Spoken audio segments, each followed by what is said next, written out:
Hello, Lantern. How lovely to see you all. I'd like to read you a story, and Red and Rolo are going to come and help too.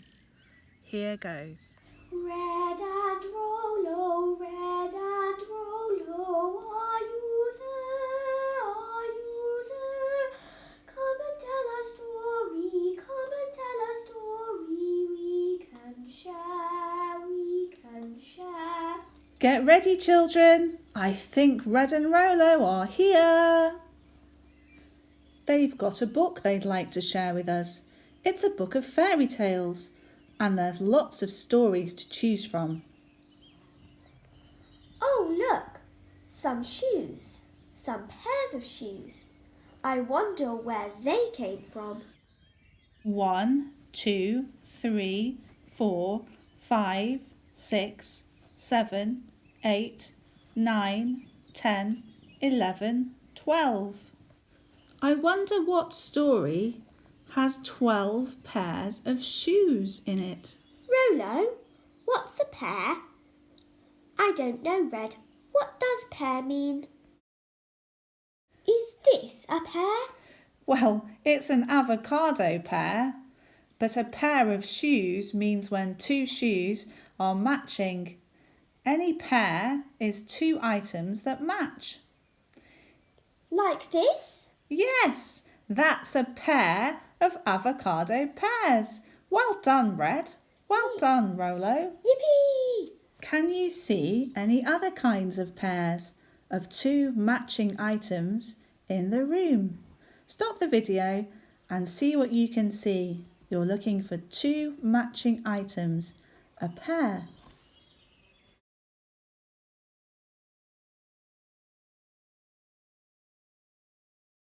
This is the story of the 12 dancing princesses, based on a tale by the Brothers Grimm. There was once a king who had 12 beautiful daughters. They slept in 12 beds, all together in one big room at the top of a tower. Every night the door to their tower was shut, locked and guarded. But every morning the princesses came down to breakfast pale and tired, and their maids found their dancing shoes all worn out. The princesses wouldn't say where they'd been, and no one else could explain it. I won't have secrets in my palace, Stormed the king. If you won't tell me, I'll find someone who can. The man who solves the mystery in 3 nights may marry whichever princess he chooses and inherit my kingdom after I die. Soon there were princes and lords lining up to try their luck. The princesses made them all very welcome, and each one was shown to a small room next to the princess's bedroom. Somehow, though, they never could stay awake through the night. And if they failed in their task 3 nights running, the king had them banished from the land. One day, a soldier came trudging through the country, home from the wars, and fell into conversation with an old woman on the road. That's a strange story about the princesses, he said. I thought I might try and find the answer myself. The old woman laughed. Why not? Just remember, don't drink anything the princesses give you and pretend to fall fast asleep. Oh, and you may find this useful. She handed him a long, dark cloak. It must be an invisibility cloak. What's an invisibility cloak? Invisible means something that can't be seen. A bit like when you play hide and seek. When you hide, you're invisible until the seeker finds you, and then you can be seen again. You're visible. The invisibility cloak allows the soldier to hide from the princesses. They can't see him, even though he's there. Coming ready or not? Shh! Red is hiding in the long grass. Now, let's get back to the story. That night, the princesses smiled sweetly at the soldier and offered him a warm drink. We made it ourselves, They said. It's delicious. The soldier thanked them, but he poured it out of a window when they weren't looking. Then he climbed into bed and pretended to snore loudly. A little while later, he heard the princess's excited chatter next door. He slipped on his cloak and tiptoed into their room. The girls were dressed in shimmering ball gowns, their faces bright. They had pushed one of the beds aside and opened a trapdoor underneath it.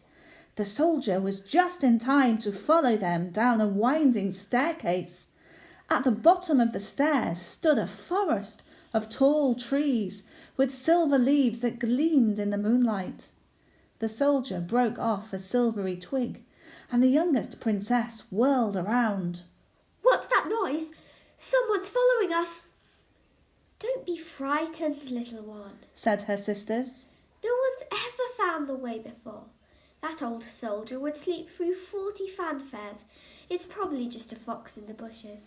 After the silver forest, they came to a golden one, and then another with leaves of diamonds.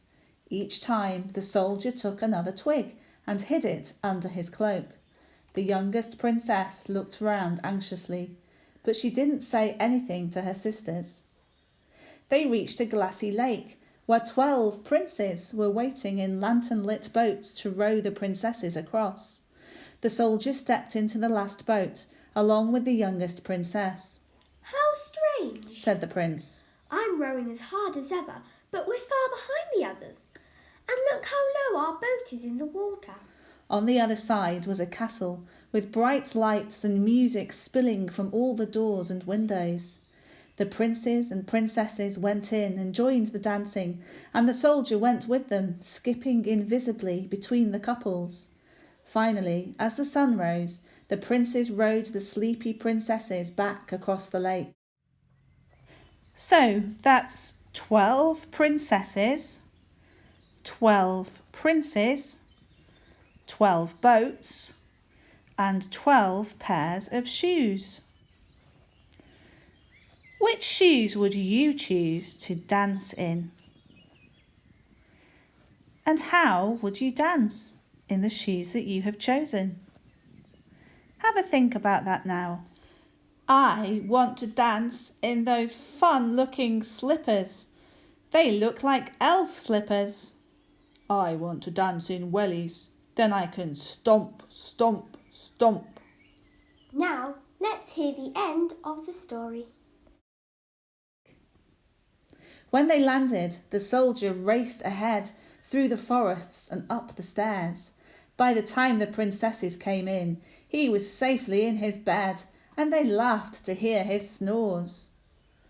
For 2 more nights, the soldier followed the princesses. Sometimes he danced in among them. Sometimes he helped himself from the feast laid out between dances. An almond cake here, a handful of grapes there. On the last night, he even slipped a golden goblet under his cloak. Sometimes he snoozed in a corner, but he was always ready to follow the princesses when the princes rowed them back across the lake. On the 3rd morning, the king summoned him and said, So, where do my daughters go at night? The princesses giggled, then gasped, as the soldier produced a velvet bag and took out the precious twigs and the goblet. They go through a trapdoor to an underground kingdom, he said. To a castle by a lake. 12 princes ferry them across the lake to the castle. There they dance all night, and then the princes bring them back at first light.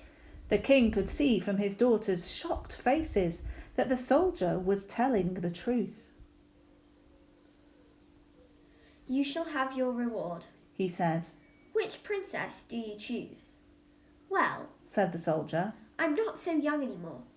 I'd be happy to marry the eldest, if she'll have me. They were married that same afternoon, and the whole country celebrated their wedding. The dancing went on for a week. Now, let's dance.